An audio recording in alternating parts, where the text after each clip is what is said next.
Здравствуйте, and welcome to episode 17 of my Soviet Union vlog. And this time we're going to be talking about the secret police, which is a part of the control theme of theme 3. And so you might well get questions asking about whether the secret police were the most effective form of control that the Soviet Union authorities used. Or you might well get asked questions about how the ways in which the secret police operated changed over time. It's worth noting that Yagoda, Yevtsov, and Beria are mentioned specifically in the specification. So it's possible, although it's never happened before, that you could get asked questions about the significance of them as individuals in their role leading the secret police. Some of this has already kind of been covered a little bit with Stalin's purges. It's mentioned a little bit in the de-Stalinization stuff of Khrushchev, and even actually in the early years of Lenin's regime and establishing control. But we're going to try and pack quite a lot in, so let's go. First of all, it's worth saying that secret police, when we say that, what we mean are a police that has no transparency of actions, that they can arrest and imprison and punish without record of what's happening.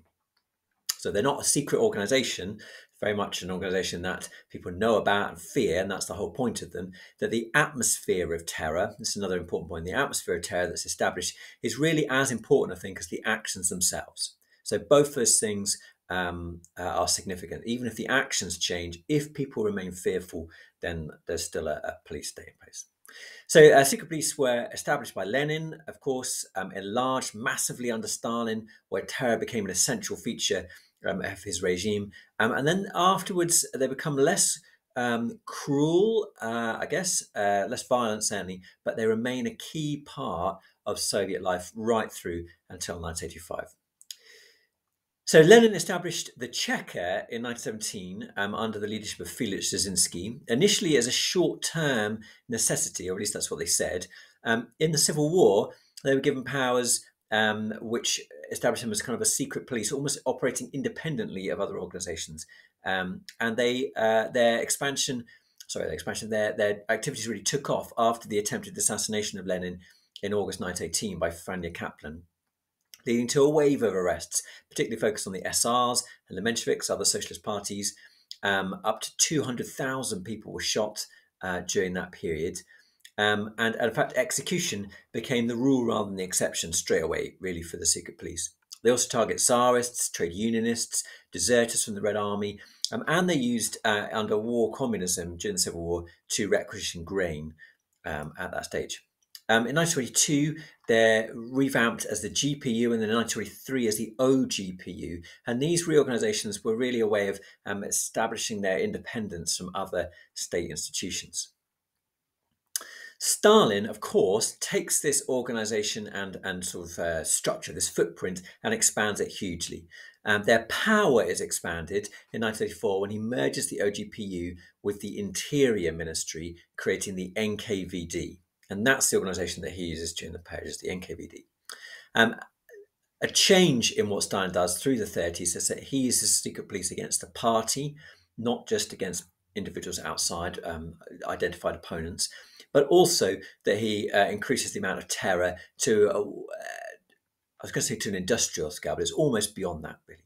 Examples of who he uses terror against: kulaks in the dekulakization movement in the aftermath of collectivization.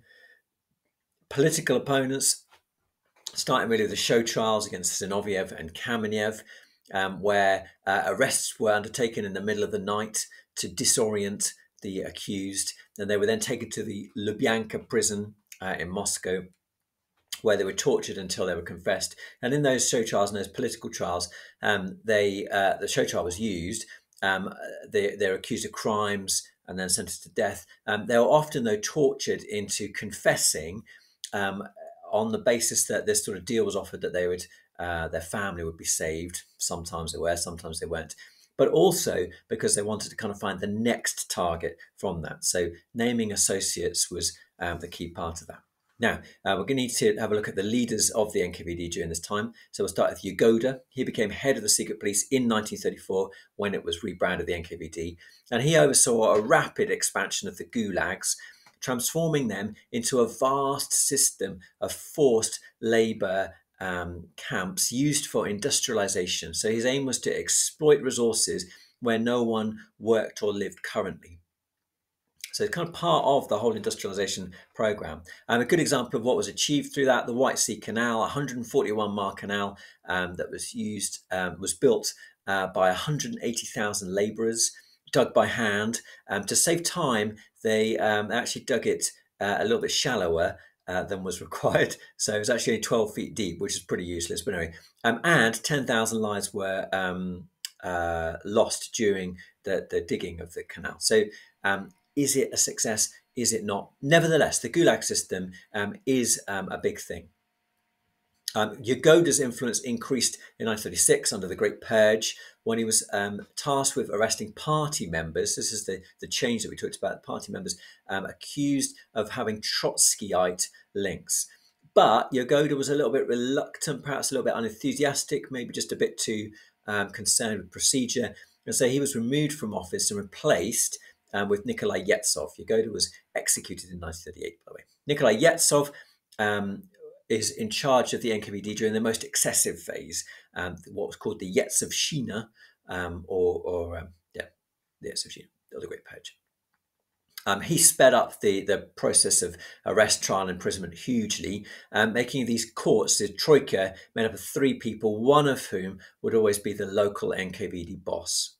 In 1937, as an example of the speeding up, the Karelian troika, Karelian is K-A-R-E-L-I-A-N, processed, troika by the way, T-R-O-I-K-A, they processed 231 prisoners every day.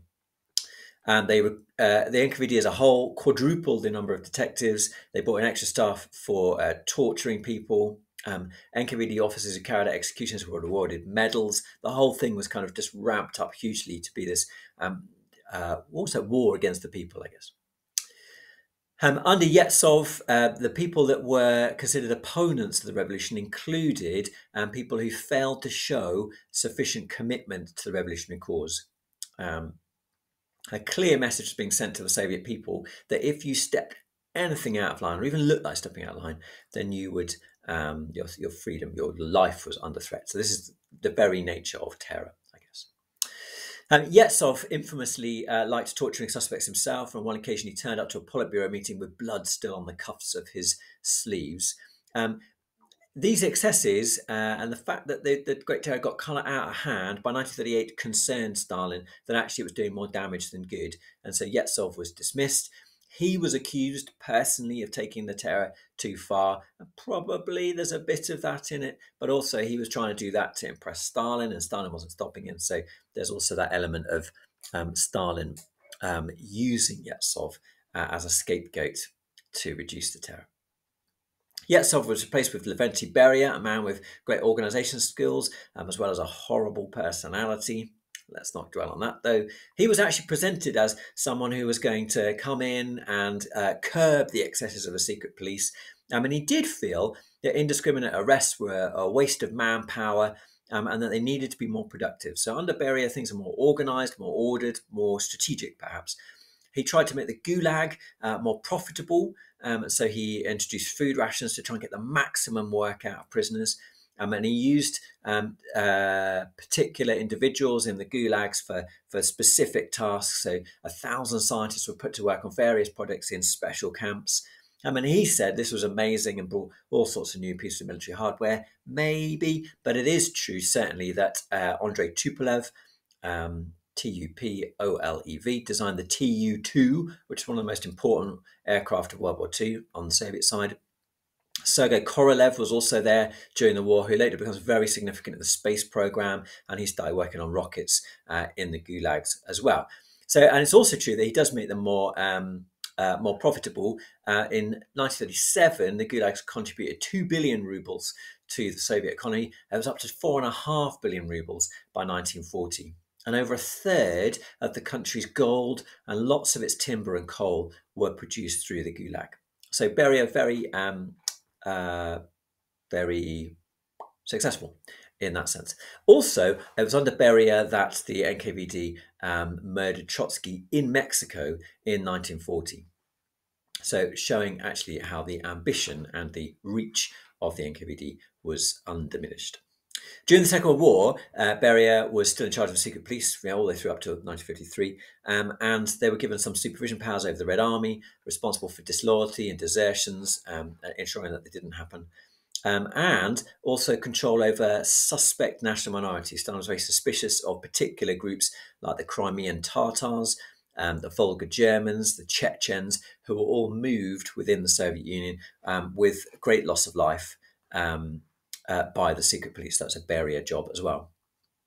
As the war starts to succeed and the Germans are pushed back, so the secret police followed them out and they set up special departments to deal with traitors, deserters, cowards. Anyone who was suspected of collaborating with the Germans was shot or sent to the Gulag, including any Soviet troops that who had surrendered to the Germans really at any point, but particularly during that initial invasion. They were sent through to Gulag straight away. In fact, that was Order 270 of the Soviet Code.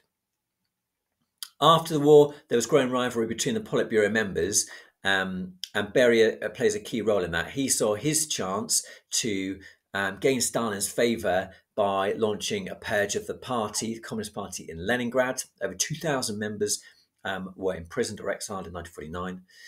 But there are also suspicions that Beria's time might have been kind of running out. The Mingrelian affair in 1951 was a purge of the party, Communist Party in Georgia, and involved the ethnic group that Beria was from.